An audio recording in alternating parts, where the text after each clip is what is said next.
Can you tell the story? Because I forget the story. When we were in South Africa, you got in an argument with one of the cricket players from South Africa. Oh, yeah. Now we're fucking going. I got to remember how this goes. All right. This, Jay Okerson was there, Todd Lynn, a few other people. We're in a bar, and we're in a bar in South Africa. We're in a roped-off area, allegedly, right? And this fucking asshole, I was chatting to this girl who I wasn't seeing or anything. She's just one of the promotional girls on the tour. Not a bad-looking girl. And then there was this drunk bloke who was like, had his arm around another guy, and he pushed in front of me talking to this girl, literally pushed me out of the way and just went, "Hey, what's your name?" to the girl, right? And I pulled him by the back of the shirt and said, "What's your fucking name?" Like that, right? And it was Graeme Smith, the South African cricket captain. Now, as an Australian, I noticed his face right away, like, oh, fuck, right? And he turned around, and I did that literally where I tidied up his shirt like a little weasel, and he goes, "Do you know who I am?" You know, they speak, right? And he goes, "Do you know who I am?" And I said, "I know who you are. I know who you are." And I said, "So when you're fucking him in the ass and he pulls out and jizzes on your back, do you go, 'You're out'?" Right? Now, so the whole place went fucking mental. It was like a scene in a nightclub where the needle on the record went, everyone just paused, because he's like the most famous person in South Africa. That's their main sport, and he's the captain, right? Next to Colin Moss. He's their best cricket player ever, type of thing, right? So the whole place goes mental. I get fucking thrown out of the bar by security. But as I saw security coming up, I was like, "Oh, come on, look, you were a bit of an arsehole, I was a bit of an arsehole. Let's show." He goes, "Take your fucking hand away from me." And he sort of gave me, "Get him out of here." You know what I mean? Because he was such a powerful little fuck. So I was dragged out in the street, and I stand there like, fuck. And like, it's dangerous, Cape Town, to be a guy drunk who doesn't know where the fuck he is. Yeah, right? you don't want to be on the street. So the girl I was talking to, she ran out, she put me into a taxi, I went back to the hotel. That should have been the end of the story. Cut to, we were there for like 2-3 weeks. Cut to like 2 weeks later, I'm headlining this gig in the casino. The South African cricket team are about to go on tour to play Australia, and they're all standing in the front row, right? And I'm wearing like a ball cap, right? And I got my head sort of down. I said, "Oh, ladies and gentlemen," I said, "the South African cricket team are in the audience." I said, "Graeme, can you stand up for everyone, give the crowd a wave?" And he was sitting next to his girlfriend, who was like some famous fucking model, right? And she's hot as fuck, right? And then he turned around, he's about to sit down. I said, "Do you remember who I am, you fucking cunt?" Right? Because I'm the weakest guy in the world off stage, but on stage I'm Teddy Toughnuts. Right? So I went, "Do you remember who I am, you fucking cunt?" And he went, "No." And I told the whole story, and the audience just stood there, and I said, "And you wouldn't shake my hand. Who thinks Graeme Smith should shake my hand?" Right?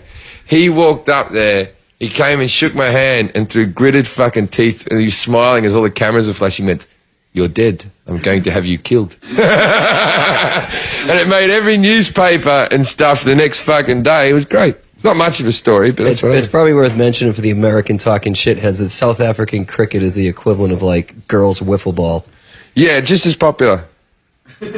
What is? No, I'm not talking popularity. I'm talking. You're knocking cricket. Yeah, I'm knocking cricket. I love cricket. I love cricket too. There's nothing better than sitting around getting shit-faced for 6 days straight. But let's face it, these guys aren't exactly athletes. And Jim, I don't know. You see, now you're going to get a lot of people upset. They're going to get upset. Are you telling me? They're just as much an athlete as a baseball player is. And baseball players are primarily pussies, except for the ones that are on steroids. Are you telling me that after living in this town for as long as you have, you'd have any trouble going up against a pitcher or a bowler on a South African cricket team? Graeme Smith, he's a big guy. I'm telling you. I'm not... Look, I'm not fearful of him as an individual. I'll fight. I'm fearful of the power he has to get... You can get someone killed for $20 in Cape Town. I'll fight anyone on the Pakistani cricket team. Yeah. What about India? No, there's a couple guys. Did he really threaten your life? Yeah.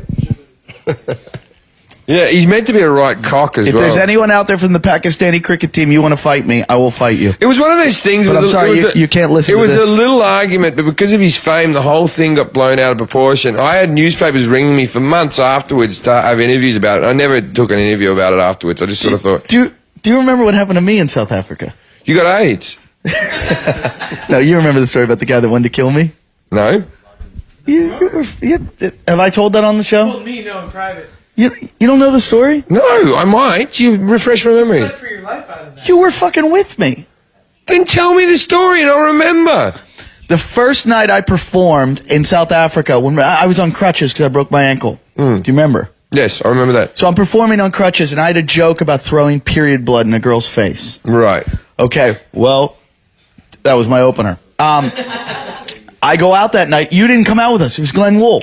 It was because my girlfriend had arrived at the time, and you and your fucking flunkies fucked up my entire relationship. Why? What did we do? Because I'd been in strip clubs every day for like the fucking... Eddie didn't arrive for like 3 days. It turned out that like lap dances in South Africa were like $5. And they lasted 10 songs. And you know what I mean? You could buy 10 of them and just like, we were earning good money. It was fucking ridiculous. You could just lick the AIDS off of them. And they were good looking birds as well, right? So we were doing this, and like all the guys were talking about like going to strip clubs and all that. And I would go, oh, some of the guys have gone to strip clubs and, you know, not me, right? And so I'm sitting there with my girlfriend and fuckface here, and I've only met a couple of times before that. Walks into the room and just goes, hey, Jim, I heard that story about you and the 5 girls on the table with the thing. And I'm just like sitting next to the girlfriend's on my lap going, yep.